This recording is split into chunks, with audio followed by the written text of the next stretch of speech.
تعرف إن نجيب محفوظ كان عنده عادة سرية بسيطة هي اللي خلت إنتاجيته تستمر طول السنين دي بدون انقطاع، والعادة دي ممكن تطبقها من النهاردة في 3 دقايق بس. السلام عليكم. النهاردة أنا جاي أحكي لكم عن سر بسيط في حياة نجيب محفوظ. حاجة بسيطة كان بيعملها داوم عليها خلته يقدر ينتج أكتر من 50 كتاب، ومع ذلك السر ده في متناول أي حد فينا. لما بتحاول تبدأ أي عادة جديدة زي الرياضة أو الكتابة أو القراءة، دايما بعد يومين بتحس إنك فشلت أو زهقت.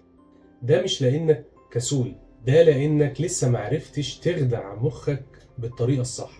النهاردة هقولك إزاي تبدأ أي عادة جديدة في 3 دقايق بس بطريقة نفسية ذكية. إيه هي العادة السرية اللي خلت نجيب محفوظ يكتب كمية الكتب دي؟ و3 أخطاء بتموت أي عادة جديدة قبل ما تبدأها. أول حاجة، قانون الدقائق الصغيرة، الخدعة المخية اللي هنشتغل عليها.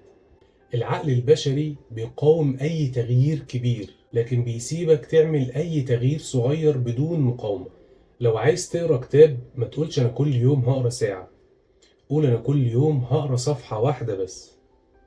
مع الوقت الصفحة دي هتزيد، هتبقى صفحتين و3 وكتاب و2 و3. نجيب محفوظ كان بيكتب كل يوم صفحة واحدة بس، الصفحة دي مع الأيام بقت 50 كتاب. تاني حاجة، العادة السرية، اربط أي حاجة أنت عايز تعملها بحاجة أنت بتحبها. يعني أنا النهاردة عايز أقرأ كتاب أو أبدأ في إني أقرأ كتب. لو أنت بتحب القهوة مثلا، اربط إنك لما تيجي تشرب قهوة تقرأ حاجة جنبها. أنا كل ما هاجي أحفظ قرآن عايز أصلي قبليه ركعتين، أو أنا عايز ألتزم في الصلاة، طيب هقرأ صفحتين في المصحف قبل ما أصلي الركعتين. نجيب محفوظ كان قبل ما يكتب كان بيقرأ حاجة بيحبها أو يقرأ جريدة مثلا، ده بيخلي عقله يدخل مود الكتاب. جرب تعمل كده، اربط العادة الجديدة اللي انت عايز تبدأ فيها بحاجة انت بتحبها. زي مثلا أغلبنا لما بيحب يبدأ رياضة جديد والموضوع بيبقى متعب، اربط الموضوع بحاجة بتسمعها انت بتحبها. زي مثلا انك تسمع قرآن في الجيم، هتلاقي نفسك عندك طاقة.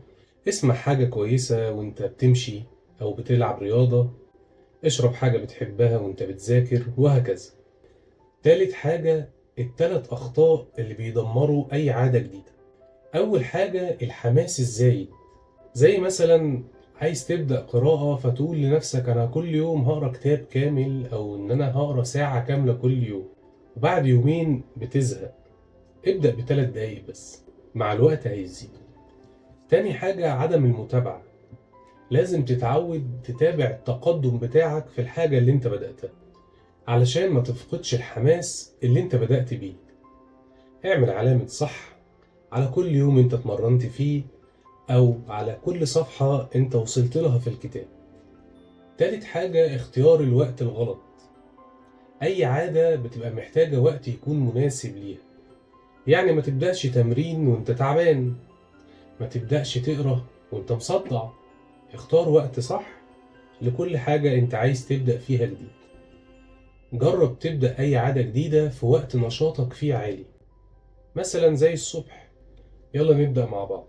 اختار عادة بسيطة عايز تضيفها لحياتك وطبق عليها تمرين ال3 دقايق بس كده، واكتب لي في الكومنتات أو في رسالة اسم العادة وجنبيها كلمة 3 دقايق.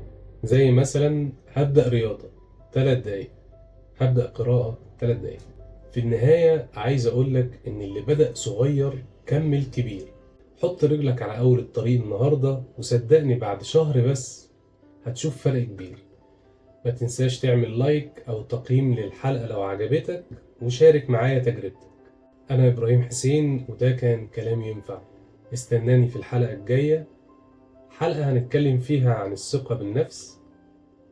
حلقة هتكون قوية إن شاء الله ومليانة مفاتيح. مع السلامة.